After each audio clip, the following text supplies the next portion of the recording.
الحمدللہ وکفا صلاۃ والسلام علی سید الانبیاء والمرسلین هو الحبیب الذی ترجى شفاعته لكل حول من الاحوال مقتحم محمد سید الکونین والثقلین والفریقین من عرب ومن عجم وقال اللہ تبارک وتعالی فی شان حبیبہ مخبرا وعامرا ان اللہ وملائکتہ یصلون علی النبی یا ایہا الذین آمنوا صلوا علیہ وسلموا تسلیما صلاۃ والسلام علیک یا رسول اللہ وعلی آلک واصحابک یا حبیب اللہ۔ حضرات گرامی، آپ رمضان المبارک کے آخری عشرہ کی برکات سمیٹ رہے ہیں، جس کو ہمارے پیارے محبوب علیہ الصلوۃ والسلام نے جس عشرہ مبارک کو جہنم سے آزادی کا عشرہ قرار دیا ہے۔ ویسے تو یہ پورا رمضان مبارک بخششوں کا، مغفرتوں کا، رحمتوں کا، اللہ کی کرم نوازیاں سمیٹنے کا ماہ مبارک ہے، لیکن آخری ایام کی جو طاق راتیں ہیں، ان میں اللہ رب العزت کی رحمت اپنے پورے جوش پر ہوتی ہے، اور اللہ رب العزت ان طاق راتوں میں اپنی مخلوق کی جانب نظر کرم فرماتا ہے، اور امت مسلمہ کو بالخصوص اپنے پیارے محبوب صلی اللہ علیہ وسلم کے وسیلہ جلیلہ سے بخششوں کی نوید سناتا ہے۔ یہ رحمت بری گھڑیاں ان خوش نصیب انسانوں کو میسر ہوتی ہیں جن کو اللہ رب العزت اپنی رحمت کے لیے منتخب کر لیتا ہے۔ آج میں آپ کے سامنے حضرت امام ربانی مجدد الفسانی علیہ رحمہ کے مکتوبات شریف کے دفتر اول کا 59واں مکتوب شریف، اس کی چند معارف بیان کرنے کی کوشش کر رہا ہوں، اور اس مکتوب شریف میں آپ نے جن نکات کو بیان فرمایا ہے ان کا خلاصہ یہ ہے کہ آپ نے فرمایا ہے کہ 3 چیزیں ایسی ہیں جن کے بغیر نجات ابدی، آخرت کی نجات ممکن نہیں ہے۔ 3 چیزیں ہوں گی تو آخرت کی نجات بالیقین ہوگی، آخرت میں کامیابی ہوگی۔ اور یہ کہ نجات جو ہے، دوسرا نقطہ وہ یہ کہ نجات حضور سرور کونین صلی اللہ علیہ وسلم کی اتباع کے بغیر ممکن نہیں ہے۔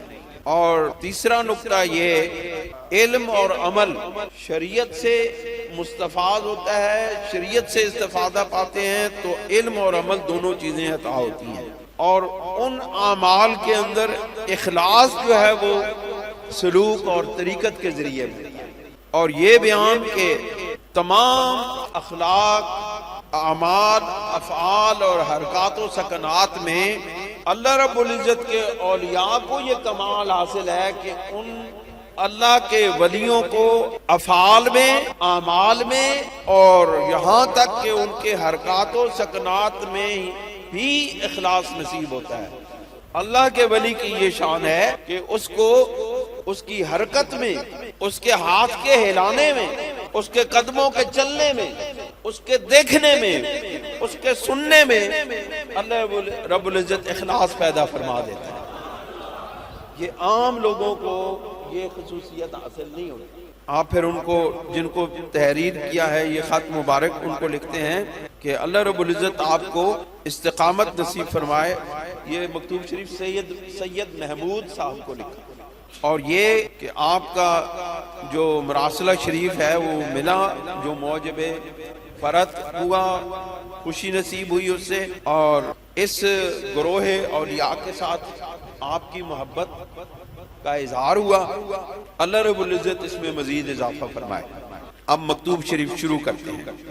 اس مکتوب کا جو حاصل ہے وہ میں آپ کو بتا دینا چاہتا ہوں۔ حاصل یہ ہے کہ جس محبوب کریم صلی اللہ علیہ وآلہ وسلم کی اتباع اور آپ کی غلامی اور آپ کی صحبت کی شان جس شخص کو مل گئی، اللہ رب العزت اس کو اس دنیا کے اندر شان والا بنا دیتا ہے۔ تو پھر جس کی صحبت کے طفیل، جس کی اتباع کے طفیل کسی بندے کو جو شان حاصل ہوتی ہے، اس صاحب جس کی اتباع کی جا رہی ہے اس کی عظمت اور شان کا کیا عالم ہے۔ بس خلاصہ یہ ہے۔ آپ ابتدائیہ میں یہ فرماتے ہیں کہ مخدومہ آدمی را از سے چیز چارہ نیست، اے میرے مخدوم تین چیزوں کے بغیر آدمی کو، انسان کو چارہ نہیں ہے، اس کے بغیر گزارا نہیں ہے۔ کون کون سی چیزیں؟ تاکہ نجات ابدی میسر گردد، تاکہ نجات ابدی میسر ہو جائے۔ وہ تین کون سی چیزیں؟ ایک ہے علم، علموں بعد جڑا کرے فقیری کافر مرے دیوانہ ہو۔ علم کو جو اسلام میں اہمیت حاصل ہے، کسی بھی مذہب میں، کسی بھی دوسرے گروہ میں، کسی بھی دوسرے مکتبہ فکر میں، کسی بھی دوسرے مذہب میں اتنی علم کو اہمیت حاصل نہیں ہے جتنی اسلام کے اندر ہے۔ آپ فرماتے ہیں سب سے پہلی چیز جو ہے وہ جن کے بغیر نجات ممکن نہیں وہ ہے علم۔ آپ دیکھیں نا، ہم دار اسلام میں داخل ہوئے یا جو لوگ ہوتے ہیں وہ سب سے پہلے توحید کا علم حاصل کرتے ہیں۔ ان کو علم ہوتا ہے کہ اللہ رب العزت واحد ہے، لا شریک ہے۔ پھر جس وقت ان کو اس بات کا علم ہوتا ہے کہ اللہ کے محبوب صلی اللہ علیہ وسلم ختم المرسلین، خاتم النبیین، حضور سرور دو عالم صلی اللہ علیہ وسلم کی ذات ہے، تو وہ آپ کی رسالت کے متعلق علم حاصل کرتا ہے، آپ کی نبوت کا علم حاصل کرتا ہے۔ آپ فرماتے ہیں علم ہے، پھر اس علم کے مطابق عمل ہے، پھر اس عمل کے اندر اخلاص۔ یہ تین چیزیں میسر ہوں تو قیامت کے دن نجات اخروی نصیب ہوگی۔ اور یہی وجہ ہے کہ آپ فرماتے ہیں کہ علم دو قسم کا ہے۔ علم دو قسم ہے، علم کے مقصود ازان عمل است کہ علم فقہ متکفل آن است۔ آپ فرماتے ہیں ایک علم وہ ہے جس سے فقہی علوم حاصل کیے جاتے ہیں، جس سے مقصود عمل ہے۔ ایک وہ علم جس سے حاصل کرنے کا مقصد، جس کے حاصل کرنے کا مقصد یہ ہوتا ہے کہ بندہ اس علم کے مطابق عمل کرے، اس علم کو علم فقہ کہتے ہیں۔ یہ علم فقہ ہے جو انسان عمل کے لیے حاصل کرتا ہے۔ اور دوسرا علم کون سا؟ وعلم است کے مقصود اذان مجرد اعتقاد و یقین قلبیہ۔ اور دوسرا علم وہ ہے جس سے انسان کو خالص عقیدہ اور اطمینان قلب نصیب ہوتا ہے۔ اور اس کا ذکر علم کلام کی تفصیلات میں ملتا ہے، اور وہ یہ کہ بمقتضائے آرائے صاحبہ اہل سنت و جماعت کے فرقہ ناجیہ و نجات بے اتباع این بزرگواران متصور نیست۔ آپ فرماتے ہیں کہ وہ اعتقاد اور وہ یقین قلبی کس سے ملتا ہے؟ اہل سنت و جماعت کے ان بزرگوں سے ملتا ہے۔ علم آپ کو کتابوں سے ملتا ہے، فقہ کی کتابیں پڑھتے ہیں، اس کے مطابق آپ شرعی مسائل سن کے، سمجھ کے، علم حاصل کر کے اس کے مطابق عمل کرتے ہیں، تو یہ ہو گیا آپ کے شریعت کا علم اور شریعت پر عمل۔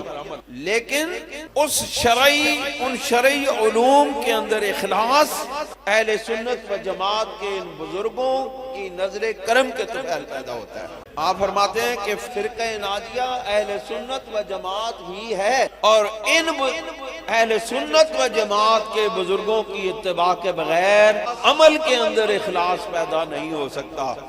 اس کی وجہ یہ ہے کہ ان لوگوں نے، ان اہل سنت و جماعت کے بزرگوں نے حضور سرور دو عالم صلی اللہ علیہ وسلم سے لے کر کے سلسلہ بسلسلہ، نسل در نسل اپنے بزرگوں سے وہ فیض حاصل کیا ہے کہ ان کے عمل کے اندر رسول کریم کی نظر کرم شامل ہو گئی ہے۔ آپ فرماتے ہیں کہ ان بزرگوں کی اتباع کے بغیر نہ یقین کامل ملتا ہے، نہ عقیدہ کامل ملتا ہے۔ اگر عقیدہ کامل لینا ہے تو ان بزرگوں کے پاس جانا پڑے گا، اگر یقین قلبی لینا ہے، اطمینان قلب حاصل کرنا ہے تو ان بزرگوں کے پاس جانا پڑے گا۔ آپ ڈھونڈ پھریں، سارے زمانے میں ڈھونڈ پھریں، ساریاں مسجد پھر لو، اہل سنت و جماعت تو علاوہ جتنے بھی لوگ نے انہوں نے مسجد پھر لو، انہوں نے تسی مکتبے پھر لو، لیکن اتھو توانو علم تا مل جائے گا، نمازاں تا مل جان گیا، لیکن عقیدہ اور یقین قلب اور اطمینان قلب نہیں ملتا۔ اطمینان قلب انہی بارگاہوں سے ملتا ہے، انہی درگاہوں سے ملتا ہے، انہی بزرگوں کے فیض سے ملتا ہے۔ پھر فرماتے ہیں اگر سر منہ مخالفت است خطر در خطر است، اگر ان بزرگوں کی ایک بال کے برابر بھی مخالفت کسی کے پاس ہو گئی تو بس وہ خطرہ در خطرہ میں ہے۔ آپ فرماتے ہیں یہ بات جو ہے این سخن بکشف صحیح و الہام سری نیز بیقین پیوستہ۔ آپ فرماتے ہیں یہ بات ہمیں بزرگوں کے ذریعے تو پہنچی تھی لیکن ہمیں بھی اس کا کشف حاصل ہوا ہے، یقینی کشف حاصل ہوا ہے، اور اللہ کی طرف سے دل میں بات الہام ڈالا گیا ہے کہ یہ جو بات ہے یہ بالکل یقینی اور کامل ہے۔ اس کا مطلب ہے اللہ کے ولی وہ مقام اور مرتبہ رکھتے ہیں کہ اللہ رب العزت ان کی رہنمائی فرماتا ہے اور ان کے دل میں حق بات کو ڈال دیتا ہے۔ آپ فرماتے ہیں اسی وجہ سے احتمال تخلف نہ دارد، اسی وجہ سے اب اس کے خلاف ہونے کا احتمال بھی باقی نہیں رہا۔ اب عربی عبارت کی طرف آتے ہیں۔ آپ فرماتے ہیں فتوبہ لمن وفق لمتابعتہم وشرف بتقلیدہم، کتنا خوش قسمت، کتنا رحمت بھرا وہ شخص ہے، کتنی کامیابیوں والا وہ شخص ہے جس کو ان بزرگوں کی اتباع اور ان بزرگوں کی تقلید کا شرف حاصل ہو گیا۔ کتنے خوش قسمت وہ لوگ ہیں جن کو اہل سنت و جماعت کے بزرگوں کی اتباع اور ان کی تقلید کا شرف حاصل ہو گیا۔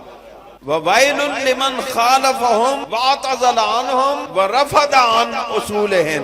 آپ دیکھیں اللہ کے جو ولی ہیں، شبیر صاحب آپ کی نظر کر رہا ہوں یہ نقطہ، اللہ کے جو ولی ہیں اللہ رب العزت نے ان کو ایسا مقام اور مرتبہ دیا ہوتا ہے کہ وہ بات کہہ جاتے ہیں اور عام آدمی کو پتہ بھی نہیں چلنے دیتے۔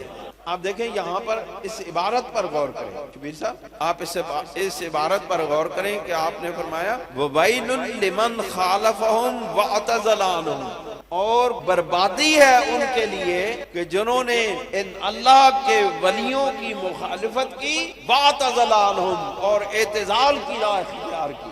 اور یاد رکھیں سب سے پہلے اہل سنت و جماعت سے جو گروہ نکلا تھا، جو علیحدہ ہوا تھا، اس کو معتزلہ کہتے ہیں۔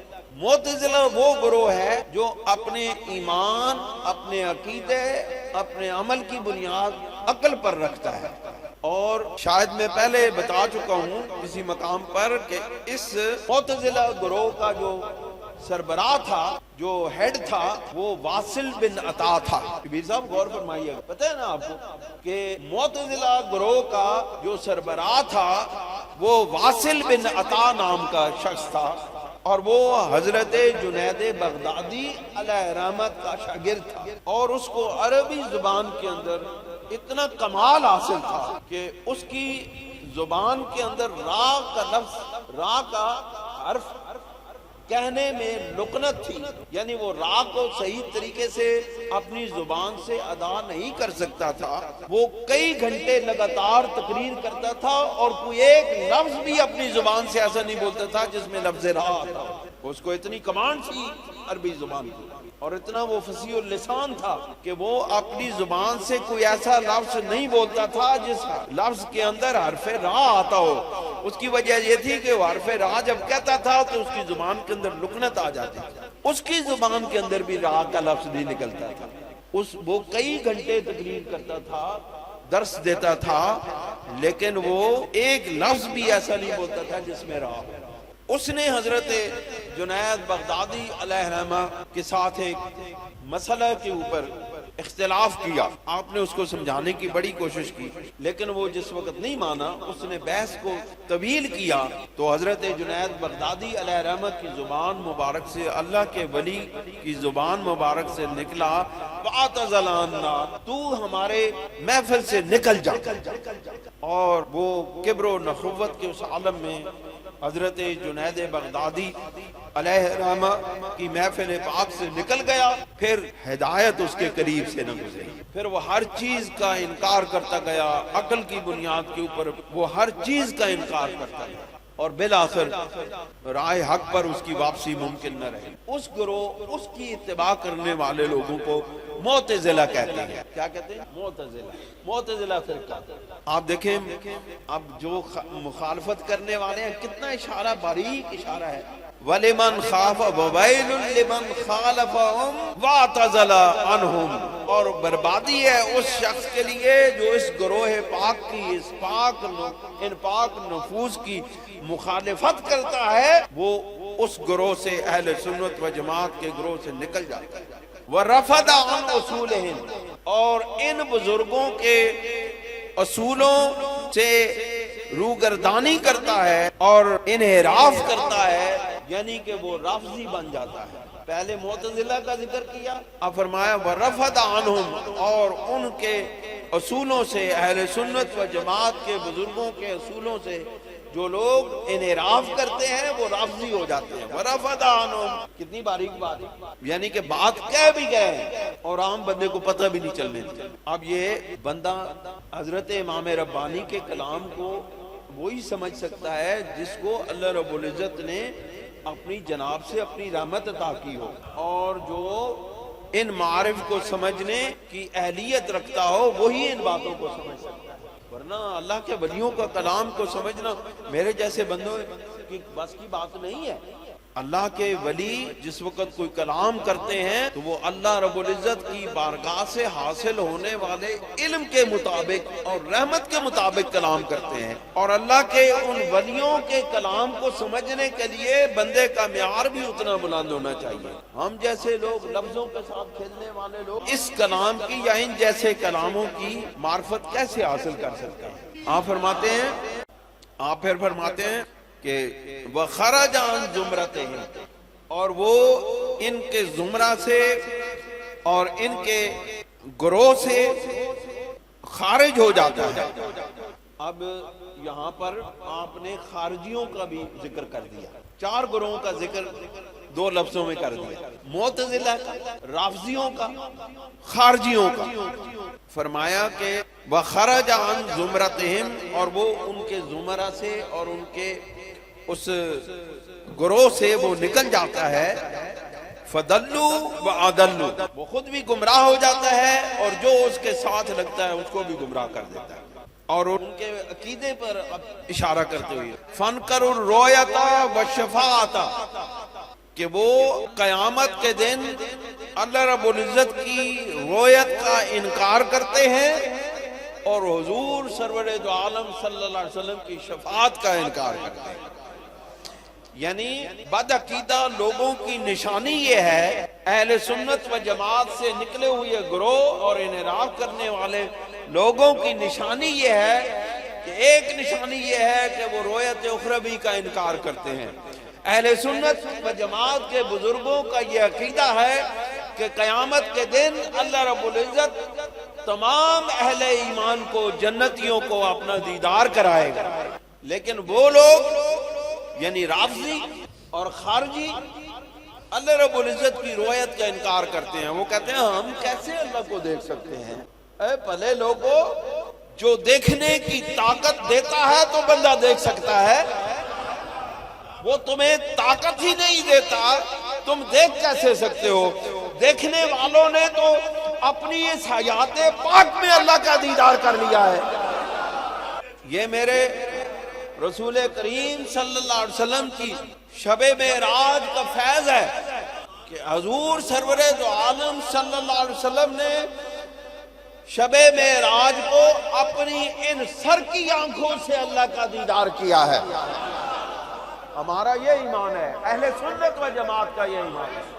جو انکار کرتے ہیں ان کو اللہ رب العزت اپنا دیدار کرانا ہی نہیں چاہتا، وہ چاہتا ہی نہیں کہ مجھے یہ لوگ دیکھیں۔ دیکھنے والے آنکھ چاہیے، پاکیزہ آنکھ چاہیے، رسول اللہ کو دیکھنے کے بعد اللہ کو دیکھنے کی طلب چاہیے۔ ایسے کون دیکھ سکتا ہے؟ اسے کون دیکھ سکتا ہے؟ اس کو صرف وہی آنکھ دیکھ سکتی ہے جس آنکھ نے اللہ اور اس کے معبود کو دیکھنے کی اپنے دل کے اندر تڑپ پیدا کی ہے۔ حضور سرور دو عالم صلی اللہ علیہ وسلم کے غلاموں کو اللہ رب العزت نے یہ شان بخشی ہے کہ عام طور پر تو ہم جیسے گناہگاروں کو قیامت کے دن جنت کے اندر اللہ رب العزت اپنا دیدار کرائے گا، لیکن حضرت امام جلال الدین سیوطی علیہ رحمہ حضور علیہ السلام کے غلام کو اللہ رب العزت نے اپنی اس حیات کے اندر 70 مرتبہ اپنا دیدار کرایا، اور امام جلال الدین سیوطی علیہ رحمہ کو وہ شان حاصل ہے کہ انہوں نے اپنی زندگی میں کئی مرتبہ خواب میں نہیں، عالم بیداری میں سرکار دو عالم صلی اللہ علیہ وسلم کا دیدار کیا۔ تو وہ آنکھ جس کو اتنی پاکیزگی نصیب ہوتی ہے، در حقیقت وہی دیدار الہی کی حقدار ہوتی ہے۔ گندی آنکھ، گندا ذہن، گندا عقیدہ، اس کو کیسے اللہ رب العزت اپنا دیدار کرائے؟ آپ فرماتے ہیں کہ جو وہ لوگ گمراہ ہوئے اور دوسروں کو گمراہ کیا، اور اس کی نشانی یہ ہے کہ انہوں نے اللہ کی رؤیت کا انکار کیا اور سرور دو عالم صلی اللہ علیہ وسلم کی شفاعت کا انکار کیا۔ ہم وہ خوش نصیب لوگ ہیں جو حضور کی شفاعت پر نہ صرف ایمان رکھتے ہیں بلکہ ہمارا تو سہارا ہی حضور کی شفاعت ہے۔ ہم اپنے اعمال پر کبھی بھروسہ نہیں کرتے۔ اہل سنت و جماعت کے بزرگوں کو یہ شرف حاصل ہے کہ وہ اپنے اعمال پر بھروسہ نہیں کرتے۔ وہ یہ نہیں کہتے کہ میں تہجد پڑھتا ہوں، میں نمازیں پڑھتا ہوں، میں روزے رکھتا ہوں، میں عبادات کرتا ہوں۔ وہ کہتے ہیں نہیں، ہم جو کچھ کرتے ہیں یہ ناقص ہے، اصل بات یہ ہے وہ یہ ہے کہ رسول کریم صلی اللہ علیہ وسلم کی شفاعت اور نگاہ کرم پر بھروسہ ہے۔ پھر فرماتے ہیں وَخَفِيَ عَلَيْهِمْ فَضِيلَةُ الصُّحْبَةِ، اور اللہ رب العزت نے ان پر حضور علیہ السلام کی صحبت کی فضیلت کو خفی کر دیا ہے، ان کی نگاہوں سے چھپا دیا۔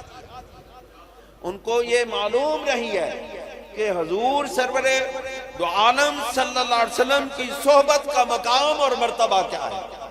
آپ دیکھیں اہل سنت و جماعت کے بزرگوں کے علاوہ کوئی شخص بھی حضور علیہ السلام کی صحبت پر اور اس صحبت کی فضیلت پر اس طرح کا عقیدہ اور ایمان نہیں رکھتا جتنا اہل سنت و جماعت رکھتا ہے۔ وہ لوگ بس صرف اتنا ہی کہتے ہیں وہ جی بس اس دور میں وہ تھے، ان کو نصیب ہو گیا اور وہ ہو گیا، لیکن ہم میں اور ان میں صرف یہی فرق ہے کہ وہ اس دور میں تھے اور ہم اس دور میں ہیں۔ نعوذ باللہ من ذالک۔ آپ فرماتے ہیں کہ وَخَفِيَ عَلَيْهِمْ فَضِيلَةُ الصُّحْبَةِ وَفَضْلُ الصَّحَابَةِ، اور ان پر صحبت کی، رسول کریم صلی اللہ علیہ وسلم کی صحبت کے فیضان کو چھپا دیا گیا۔ ان کی نگاہوں سے صحبت رسول کا فیضان اور عظمت اور بزرگی اور مقام اور مرتبے کو چھپا دیا گیا، اور اس کے نتیجے میں ان کے نگاہوں سے فضیلت صحابہ بھی چھپ گئی۔ وہ صحابہ کرام کی فضیلت کے بھی انکاری ہو گئے۔ وہ فرمایا وَحُرِمُوا عَن مَحَبَّتِ اہل بیت رسول، اور ان پر اہل بیت رسول کی محبت حرام کر دی گئی۔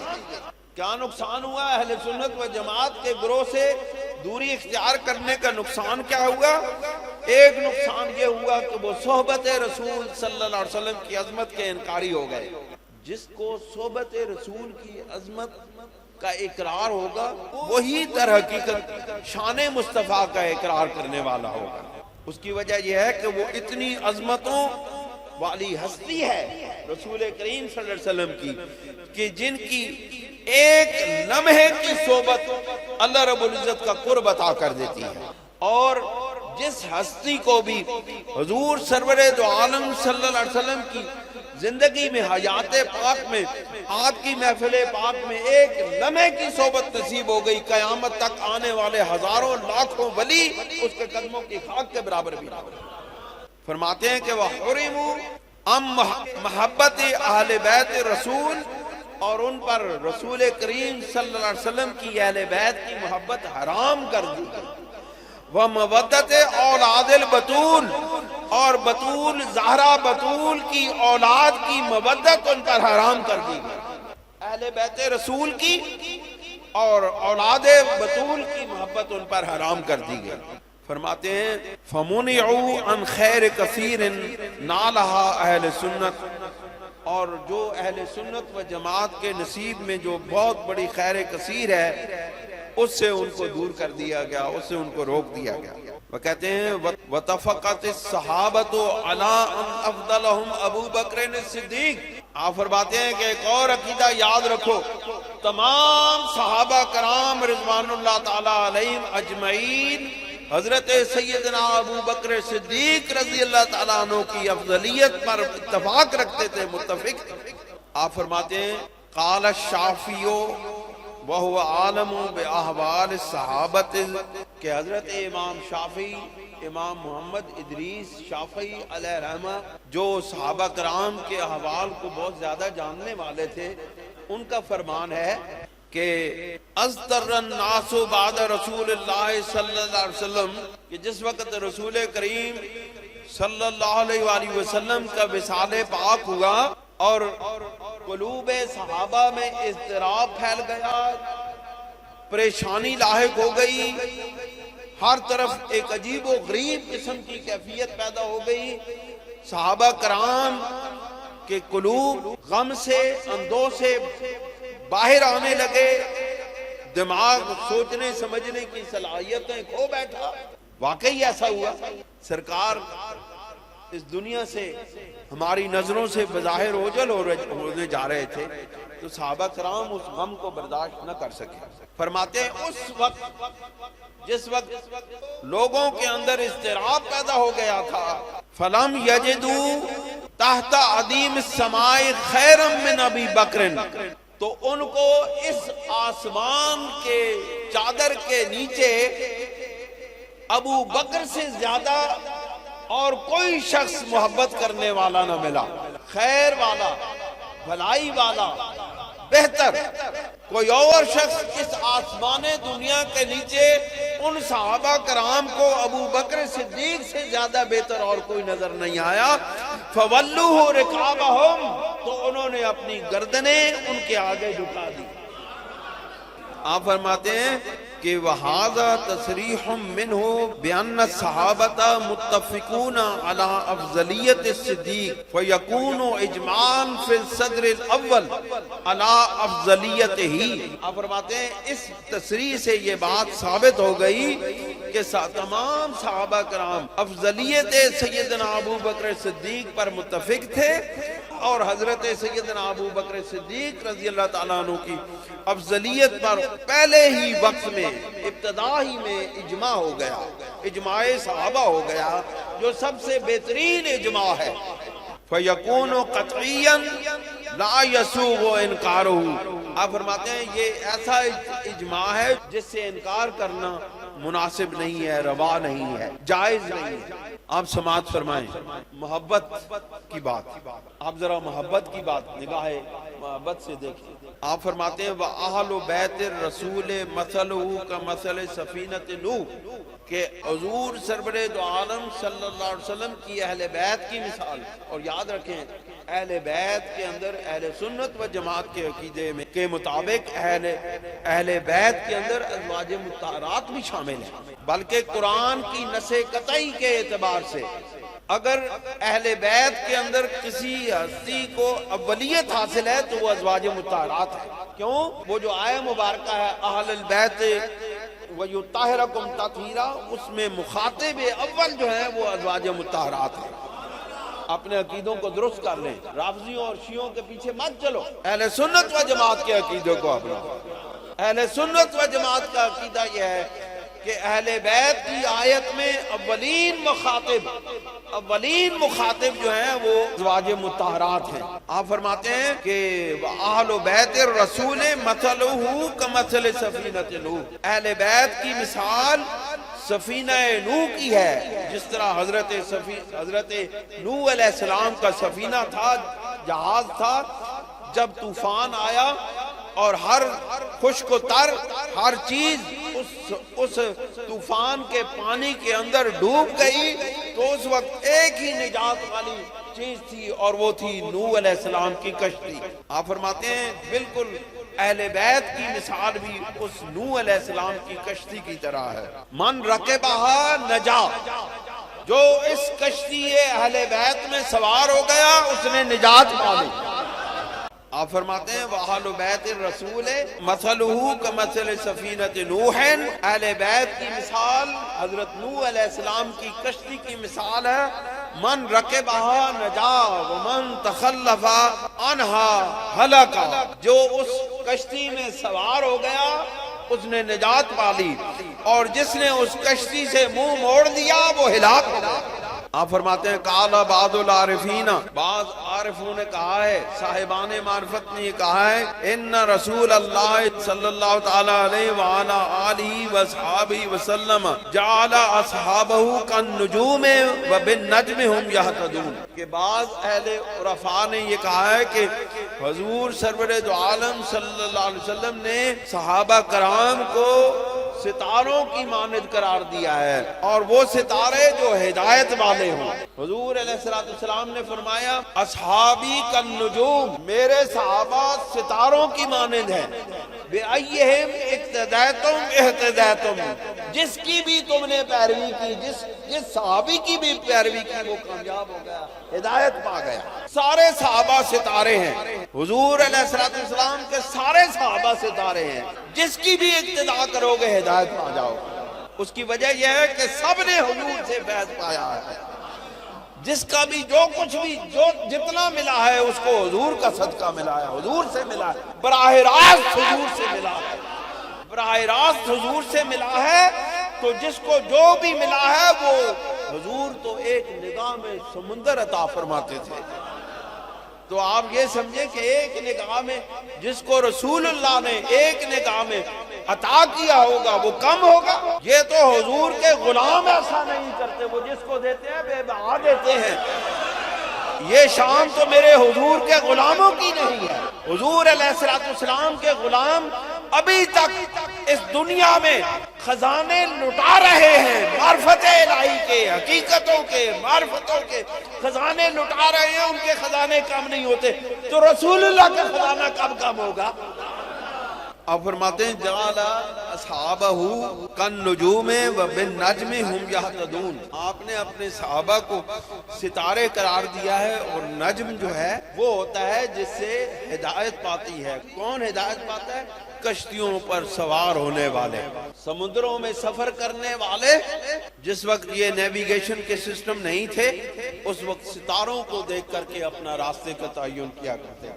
آپ فرماتے ہیں وَشَبَّهَ أَهْلَ بَيْتِهِ بِسَفِينَةِ نُوحٍ، اور آپ نے صحابہ کو ستاروں سے تشبیہ دی ہے اور اپنے اہل بیت کو کشتی نوح سے تشبیہ دی ہے. آپ فرماتے ہیں اشارۃ الی، اس کا اشارہ ان دونوں کو آپس میں تطبیق کریں، ملائیں، ان دونوں حدیثوں کو آپس میں ملائیں تو اس طرف اشارہ جاتا ہے کہ ان راکب السفینۃ لا بد لہ من رعایت النجوم، کہ بے شک سفینہ پر، کشتی اہل بیت پر سوار ہونے کے لیے ستاروں کی رعایت لازم ہے. ستاروں کی رعایت لازم ہے. جو اہل بیت کی کشتی پر سوار ہوا اس نے حضور کے ستاروں سے منہ موڑا تو وہ کشتی سے پھینک دیا گیا، نیچے پھینک دیا گیا. کشتی کو نقصان نہیں ہوا، کشتی نہیں ڈوبی، کشتی میں سفر کرنے والے ہلاک ہو گئے جنہوں نے صحابہ کو ستاروں کو چھوڑا. فرمایا لا بد لہ من رعایت النجوم، ان کے لیے لازم ہے، اس کے سوا اور کوئی چارہ نہیں ہے کہ وہ ستاروں کی رعایت کریں. لیامن من الہلاک، تاکہ وہ ہلاک ہونے سے بچ جائیں. وبدون رعایت النجوم النجات ممتنعۃ قطعا، اور فرماتے ہیں کہ ان ستاروں کی رعایت کے بغیر نجات قطعی طور پر ممکن نہیں ہے. اور فرماتے ہیں وَمِمَّا يَنبَغِي أَن يُعْلَمَ أَنَّ الْإِنْكَارَ عَنْ بَعْضٍ إِنْكَارٌ عَنْ جَمِيعِهِمْ، اور آپ فرماتے ہیں یہ بات ذرا واضح ہو کر کے کان کھول کے سن لو کہ کسی ایک صحابی کا انکار تمام صحابہ کے انکار کے برابر ہے. جس کسی نے ایک صحابی کا بھی انکار کیا اس نے گویا کہ سارے صحابہ کا انکار کیا. اس کی وجہ یہ ہے کہ اگر ایک صحابی جو صحیح صحابی رسول ہیں ان کو اگر ہدایت رسول نہیں مل سکی تو پھر باقی صحابہ کو ہدایت رسول کیسے ملی؟ تمام صحابہ حضور کے عادل ہیں، اور ہدایت والے. اس کی وجہ یہ ہے کہ ہمارے نبی کریم صلی اللہ علیہ وسلم کی ہدایت اتنی پختہ ہے کہ جو اس ہستی کی نگاہ کرم میں آ گیا اس کی ہدایت سے انکار کرنا حضور کی صلاحیتوں کا انکار کرنا ہے. کہ ہمارے نبی کریم صلی اللہ علیہ وسلم کی ہدایت اتنی ناقص نعوذ باللہ من ذالک کہ وہ اپنے پاس بیٹھنے والوں کو ہدایت نہ دے سکے.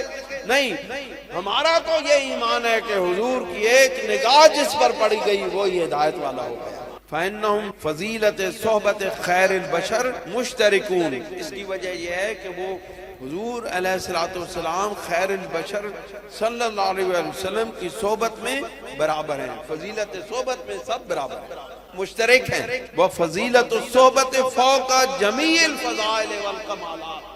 آپ فرماتے ہیں حضور علیہ الصلوۃ والسلام کی صحبت تمام کمالات اور تمام فضائل سے بلند تر ہے. باقی جتنے بھی کمال ہیں دنیا کے اندر، جتنے بھی فضائل ہیں، وہ صحبت رسول کے تابع ہیں، صحبت رسول سے نیچے ہیں. صحبت رسول سب کمالات اور فضائل سے بلند تر فضیلت ہے. وَلِهَذَا لَمْ يَبْلُغْ أَوَيْسٌ الْقَرَنِيُّ الَّذِي هُوَ خَيْرُ التَّابِعِينَ مَرْتَبَةً أَدْنَىٰ من صاحبہ علیہ الصلوۃ والسلام. آپ فرماتے ہیں اسی وجہ سے حضرت اویس قرنی رضی اللہ تعالیٰ عنہ جو خیر التابعین ہیں، سب سے بہترین، سب سے بلند مرتبہ تابعین میں سے ہیں، وہ کسی ادنا صحابی کے درجہ پر بھی نہ پہنچ سکے. اس کی وجہ یہ کہ ان کو دیدار مصطفیٰ نہ ہوا، ظاہری طور پر ان کو دیدار مصطفیٰ نہ ہوا، جبکہ باقی صحابہ کرام نے اپنی سر کی آنکھوں سے حضور کا دیدار کیا. اب دیدار میں وہ کیفیت ہے، دیدار میں وہ کمال ہے، دیدار میں وہ فضیلت ہے کہ سارے انسانوں سے فضیلت والا ہو جاتا ہے. آپ دیکھیں جس کو دیکھنے سے یہ فضیلت مل جاتی ہے اس کے پاس رہنے سے کتنی فضیلت ہوگی.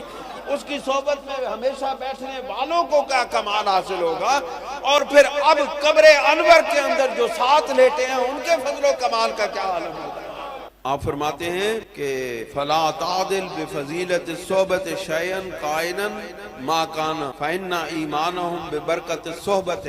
آپ فرماتے ہیں کہ حضور علیہ السلام کی صحبت کی فضیلت کے برابر اور کوئی چیز نہیں ہو سکتی. وجہ فرماتے ہیں وجہ یہ ہے کہ فإن ایمانہم ببرکت الصحبت. اس کی وجہ یہ ہے کہ ان کا ایمان صحبت رسول کی برکت سے تھا. ان کو جو ایمان ملا وہ حضور سرور دو عالم صلی اللہ علیہ وسلم کی صحبت، آپ کی محفل میں بیٹھنے کی وجہ سے ملا ہے. وَنُزُولِ الْوَحْيِ يَسِيرُ شَهُودِيًا. اور وہ جس وقت وحی نازل ہوتی تھی تو وہ اس وحی الہی کے گواہ ہیں. وَلَمْ يَتَّفِقْ لِأَحَدٍ بَعْدَ الصَّحَابَةِ هَذِهِ الرُّتْبَةِ. اور کوئی بھی من الایمان والاعمال، اور کوئی ایک شخص بھی ہو صحابہ کرام کے بعد اس بات پر، اس عمل کے اعتبار سے اور ایمان کے اعتبار سے اس مقام تک نہ پہنچ سکا. والاعمال متفرعۃ علی الایمان. آپ فرماتے ہیں اعمال تو ایمان کے اوپر قائم ہوتے ہیں.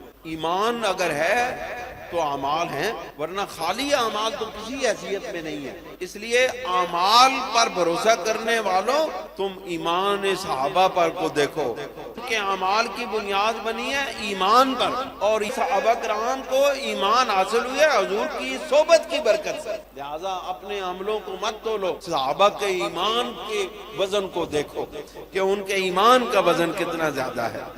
کمال ہوا علی حسب کمال الایمان. ان کا کمال جو ہے وہ اپنے ایمان کے کمال کے مطابق تھا. اللہ تعالیٰ سانو نیکی دی توفیق عطا فرمائے، انہاں بزرگاں دا فیض عطا فرمائے تے اساں سچی گل اے کہ اللہ رب العزت اپنے پیارے محبوب علیہ الصلوۃ والسلام دے توفیل اہل سنت و جماعت دے اس پاک گروہ دے تابع فرمانی وچ رہن دی توفیق عطا فرمائے تے اس اللہ دے ولیاں دے گروہ دے نال اساں منسلک رہنے دی تے انہاں دا فیض حاصل کرنے دی توفیق عطا فرمائے. اے ساڑی آخرت دی نجات دا ذریعہ تے باعث بنے گا کہ جس وقت صاحب نسبت شخص اس دنیا تو رخصت ہوتا ہے تے اللہ دے ولی اس دے سرانے آ کے اس نو صاحب ایمان بنا کے ولایت دے مقامات تے پہنچا کے اس نو اللہ دے سپرد کر دے.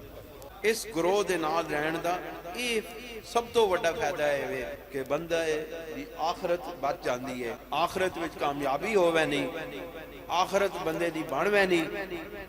اللہ تعالیٰ بندیاں آخرت اپنا دیدار عطا فرمانا، اپنے محبوب دی غلامی دے شرف دے دنیا تے نواز کے، تے اللہ رب العزت قیامت والے دن حضور دی چھتر چھاں دے تھلے کھلار دے گا، جس وقت اتھے کوئی سایہ نہیں ہوئے گا، کوئی سایہ نہیں ہوئے گا، تو اتھے حضور دی کمری دا سایہ ہوئے گا۔ کیوں جی؟ اتھے سرکار دی چادر پاک ازدے سر تے صاحبان بنے گی، ازدہ آسمان جڑا ہوئے گی نا اس وقت وہ سرکار دی چادر پاک ہوئے گی۔ اس واسطے ساڑھا یہ ایمان ہے، اور اللہ تعالیٰ بندیاں اس نے ایمان نے طابق کی عطا فرمانا، ایک گل یاد رکھو، جے جا ایمان رکھسو، جے جا عقیدہ رکھسو، اللہ تعالیٰ قیامت آڑے داڑے او جی تو انہا سلوک کر سی۔ ساڑھا ایمان ہے وے کہ جتھے حضور دی چھتر چھایا ہوئے اتھے میدان محشر دا سورج اساں کس طرح تکلیف دے سکتا۔ اس واسطے اساں یہ دعا کرنی چاہیے کہ یا رب ذوالجلال اساں اس قابل بنا دے، اسی اس قابل ہو جائیے کہ حضور دی نگاہ ساڑھے تے پہ جائے، تے قیامت آڑے دیاڑے جو وقت سارے ڈھونڈے پھر دے ہون حضور نو، تے حضور سانو ڈھونڈے پھر دے ہون، آخر میرے غلام کدھر گئے، ذرا میرے غلاموں نو پکڑ کے لے آؤ، فرشتو جاؤ میرے غلاموں نو پکڑ کے لے آؤ۔ اس وقت وہ پریشانی دے عالم میں چنے، تے میں تے زندگی میں چنا پریشان نہیں ہون دیتا، تے ہون کے دے پریشان ہون دینا۔ او محبوب کریم جڑا اساں زندگی چ اساں ویکھیا نہیں، اساں ڈٹھیا نہیں، اساں تکیا نہیں، تے پھر بھی وہ ساڑی رابری تے رہنمائی فرمانے، تے اساں بغیر تکیاں اسلے تے رحمتاً نگاہ کرنے، تے جس وقت اساں تک لیا پھر وہ کی کرنگے، کیا عالم میں محبت ہوئے گا اس وقت۔ اللہ رب العزت اساں سونا وقت دکھاوے، تے او سونے وقت اساں حضور دی سچی غلامی عطا فرما۔ وآخر دعوانا الحمدللہ رب العالمین۔ جزاک اللہ، بہت شکریہ جی، مجھے بھی دعاؤں میں یاد رکھیے گا۔ ہم آپ کے لیے دعا کرتے ہیں، آپ ہمارے لیے دعا کیا کریں، اللہ اپنی رحمتوں کے سائے میں رکھے۔ اور ایک دعا جو ہے وہ لازم کیا کریں، یا اللہ زندہ رکھ تے ایمان تے زندہ رکھ، موت آوے تے ایمان تے موت آوے، بس ایک دعا لازمی کیتا کرو، انشاءاللہ امید ہے کہ اللہ تعالیٰ ساڑھا وقت آخر ایمان تے ہی لے کے آئے، اللہ تعالیٰ عمل دی توفیق